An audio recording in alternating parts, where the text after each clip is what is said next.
No one knows what tomorrow holds. I never know, and none of you do know. But I just wanted to say to you, brothers, I met you all since the day I started teaching here or elsewhere. I met all of you in the sake of Allah subhanahu wa ta'ala. And we met each other for the khair that we wanted to learn from one another. And I don't say this out of humbleness. إنما هو ذكر الحقيقة. It's the reality I'm trying to mention. I benefited from you more than you've benefited from me. Every one of you, I took something from him that he may not remember. I took from him and I learned from him. And I ask Allah tabarak wa ta'ala, Wallahi ikhwani, the Messenger sallallahu alayhi wa sallam told us that the people who loved one another for the sake of Allah, the day of judgment they will be called, Allah will call those people from the ummah, from all the people. He will say, Ayna al-mutahabiyya fiya. Where are those who loved each other for my sake? فَالْيَوْمَ today, I will give them the shade when there is no shade. I'll give them a shade when there is no shade. And I ask Allah tabarak wa ta'ala to give us shade when there is no shade. We need the shade that day.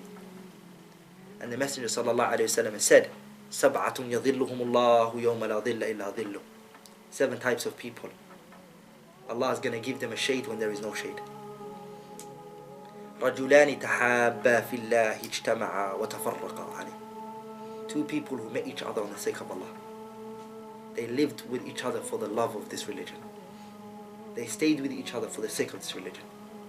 They tolerated one another for the sake of this religion. And they pushed this deen to go forward as much as they could. And whenever they went away from each other, they left each other with the love of this religion. Those are the people who are going to have the shade of Allah at the day of judgment. The Messenger sallallahu alayhi wa sallam told us in another hadith, and Imam Muslim narrated in his Sahih, that a man wanted to visit another man that lived in another village. The purpose in which he wanted to visit this man was the love that he had for him, and he wanted to tell him.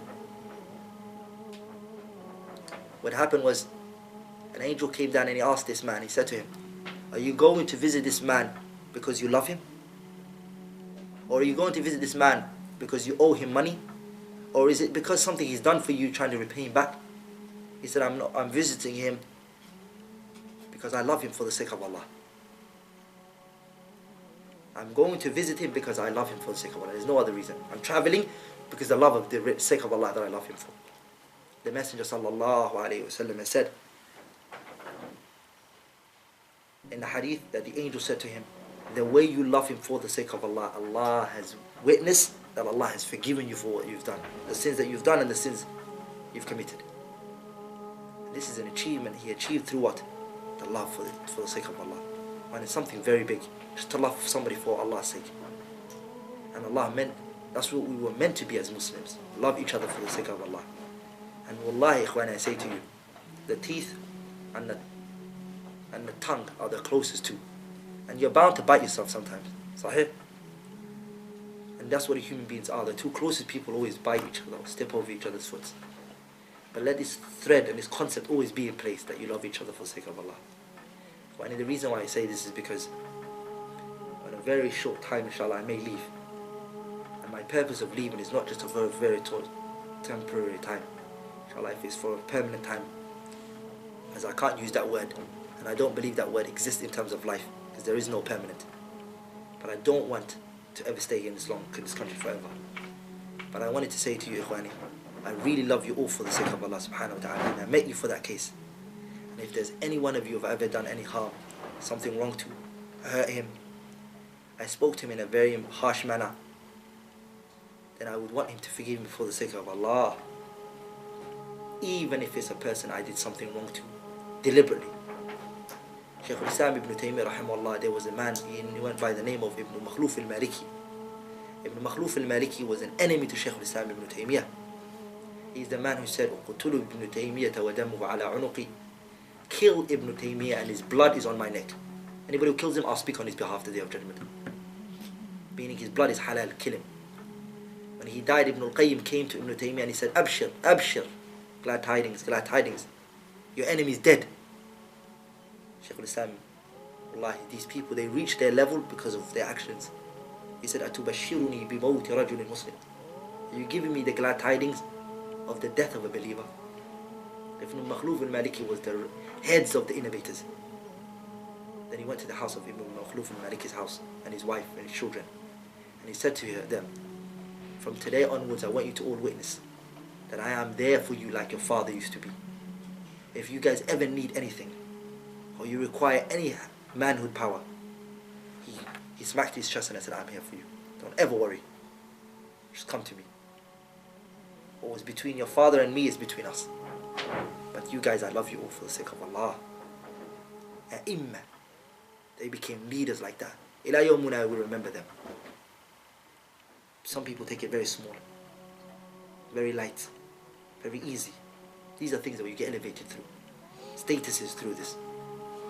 So ikhwani, another thing is the righteousness and khair is not connected to people. No one should ever assume that if so-and-so goes, the khair will stop. If so-and-so goes, this will stop. Never did our religion connect with people. The best of people died. The best of people died. This earth, it swallowed the best of people. Alaysa kadhalik? Isn't that true? Did the religion stop? Allah, it didn't stop. Is there anyone better than the Prophet ﷺ? Allah said, أَفَإِن مِتَّ فَهُمُ الْخَالِدُونَ. If this earth, ikhwani, had the decency to swallow the Prophet ﷺ, then anyone after that can die. We don't mind, inshallah. And the reality is, this religion, it never stopped for no one. And this religion, it doesn't stop for no one. And inshallah, one thing that I remember, that one of the greatest scholars, Shaykh al-Albani scholars, students, they asked him, Shaykh, when you die, who's going to take your position in ilm al-hadith? Who are you going to give it to? And this is what he said, wallahi, a powerful quote. He said, you guys all are better than al-Albani.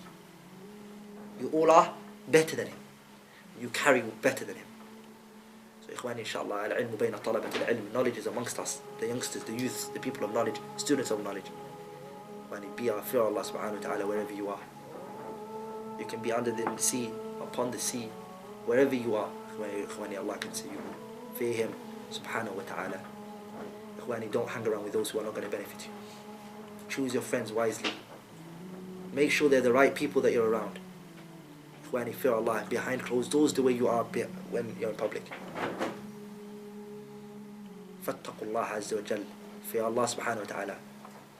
وعامل الناس بخلق حسن. And ikhwani, treat the people in a nice way. Deal with them in a good way. And love one another for the sake of Allah. Don't become disunited in groups and move away from one another and everybody takes his own path and he takes his path. I finalize by saying, ikhwani, أشهد الله عز وجل أني أحبكم في الله. I put Allah as a witness that I all love you for the sake of Allah. أسأله عز وجل. I ask Him subhanahu wa ta'ala with all sincerity that He all brings us together the day of judgment under that shade, under that liwa, under that flag of Islam.